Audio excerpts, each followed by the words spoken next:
Hi, this is Anthony. Welcome back to my show. I wanted to do a short video today on a couple different topics. One, it's kind of funny how some of my videos get thousands of views on the topic at hand, and others that are still in the post-Scientology genre, for whatever reason, have gotten far less. For instance, my latest one, which was called Don't Blame Me, I Grew Up in a Cult. Was it a midlife crisis, cult related, or C2H50H? And people who took chemistry will know what that is and how it has something to do with Aaron's bad behavior. Anyway, surprisingly, that's only gotten a little over 200 views.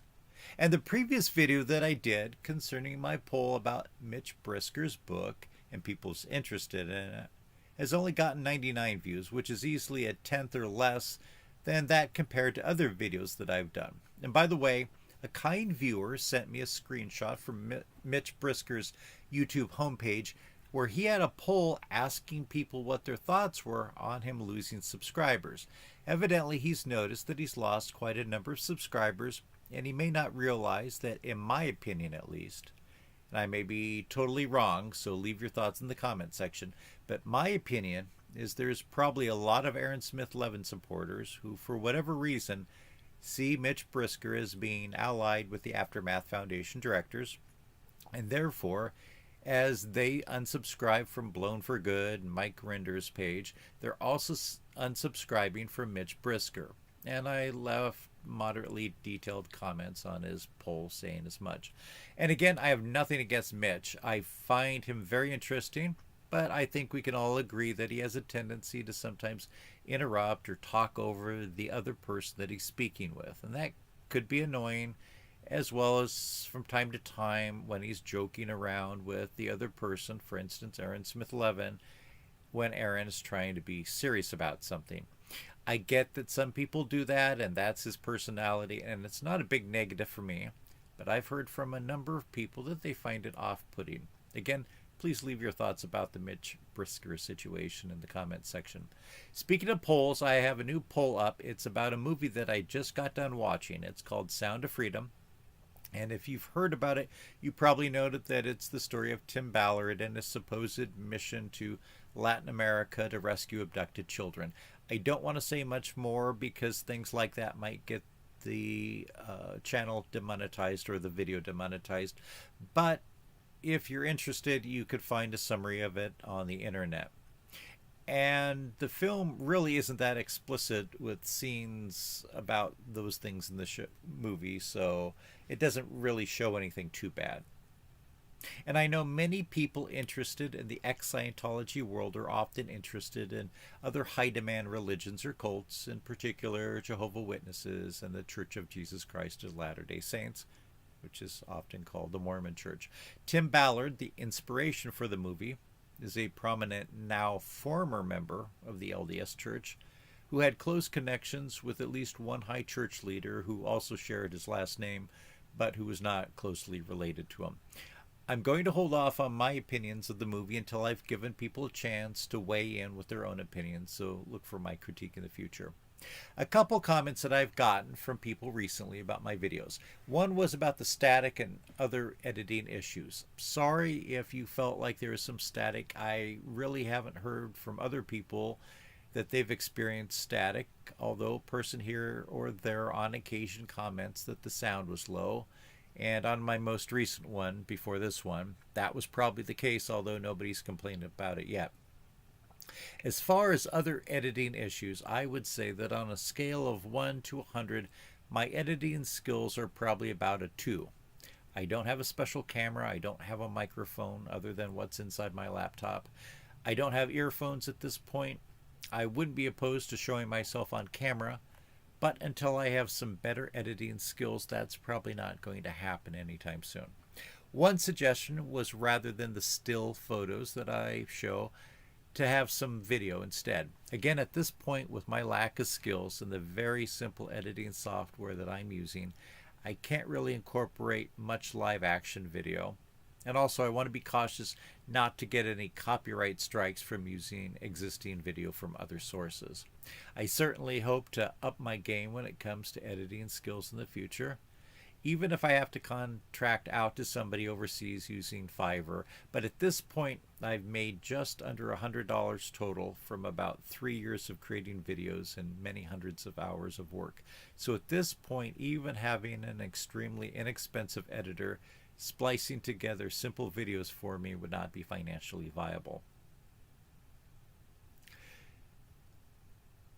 So if I do get to the point where I personally am shown on video, then that might increase the number of subscribers as well as the view time that I get from those videos, and that's something that I strive for.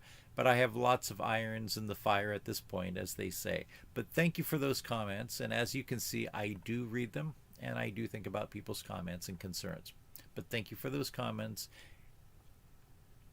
and I'll certainly try to improve my editing skills in the future. Okay, one last thing for this video. It's interesting the mix of comments that I get from people. Some who say that I'm very even-handed and treat both sides in the aftermath situation fairly and equally. Other people say that I'm too soft on Aaron, while others think that I'm too hard on him when he's a victim and I'm siding with Mike Rinder and the rest of the backstabbers. Just in case anyone has missed it, although I say it in just about every video, I wish the very best to everyone within the SPTV community. If there is somebody that I didn't like, I'd probably say it, but I like all of these people. In my past videos, I've expressed some of my thoughts on why people think that Claire or Mike Rinder might sound somewhat arrogant. You have to remember that Claire is from England and has worked hard to adopt an American accent, which I think she's done well.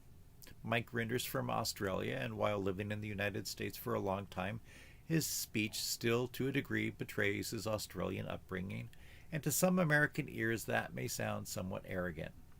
And people have accused me of sounding arrogant based on my voice, while other people say that my voice is pleasant, so you can't please everybody.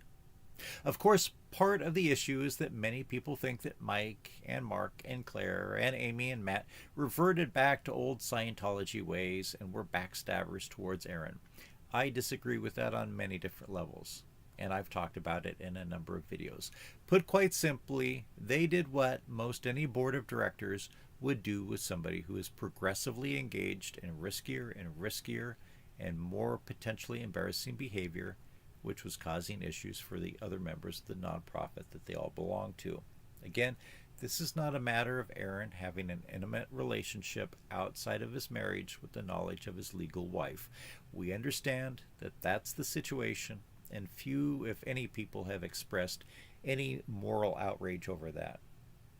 For those of us, and I'm included in it, who believe that his history going back over 4 or 5 years of sometimes disorderly and certainly risky behavior, generally involving the consumption of alcohol, and other times also including the consumption of illegal substances, which he has admitted to, culminating into the incident that took place earlier this year in Los Angeles, which I think that he was for the most part a victim in that situation, although he put himself there and consumed alcohol and psychedelic mushrooms with a woman who it now turns out had a history of psychiatric issues, which then culminated into something which could have easily ended in a hospital or a jail for Aaron.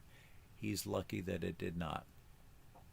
But there was blowback from it that reached the members of the Aftermath Foundation, who then worked with Aaron trying to figure out what his future with the organization would be. And right before he was going to resign, they agreed that if he behaved himself, he could stay on. And then he had his issue, which turned into a back and forth, actually behind the scenes for the most part, concerning the lawyer who was representing one of the Jane Does, in which, due to some technical issues, wasn't able to virtually attend a court session. My understanding was that his video worked, but not the audio. Anyway, Aaron's removal from the board was what could have been expected from any type of board. One made up of atheists or Christians or Jews or a mixture of various faiths and non-believers. The board members did not vote to remove Aaron because some of them were married to each other, and they did not vote to remove him because they'd learned evil skills working in the upper echelons of management at the Church of Scientology. This is the likely vote that most nonprofits throughout the United States would have taken to get rid of somebody who was starting to cause public embarrassment for them. And as I've said many times, it was time for Aaron to leave, and I believe that there should be term limits for everyone on the board.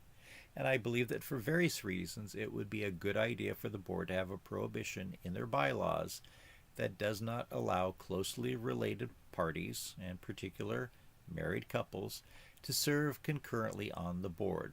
Spouses can still volunteer, then they can be elected when their other spouses leave the board, but it's probably better for various reasons for some type of prohibition here. And I think it was the right time for Aaron to leave so that he can focus on creating a new board for a new foundation and realize the goals that he would now like to focus on. I wish the best for him and all the success in the world for his new organization. And I know that it will be difficult for the Aftermath Foundation now that they've lost their chief fundraiser. But I think that the remaining people are truly good people, and I hope that they're able to continue to get fundraising completed and continue to help the people that are trying to escape Scientology and get resettled in the real world. And I'll continue to argue these things even if it's not the most popular position. I could put out 3 quickly made Mike Rinder attack videos every day and get a lot more support and a lot more views, but it's intellectually dishonest. I would rather continue trying to present what I believe are well thought out and balanced observations of the situation, and hopefully I might be able to strengthen some people's understanding if they agree with parts of what I offer up. And I think that in some cases perhaps I can help change people's minds on certain things if they see a different point of view and understand that it might be more valid than what they had originally considered. Let me end here. I appreciate you taking the time, especially if you've made it to the end. As always, I'd be honored if you haven't already. Hit that subscribe button, and hopefully you hit the like button. Even if you don't like everything I say, if you can appreciate the time that it takes to put into creating these videos, then hit that like button. And be sure to leave a comment. As you can see, I read all of them eventually, and I try to respond to everyone with some type of reply. Thanks again, and see you soon.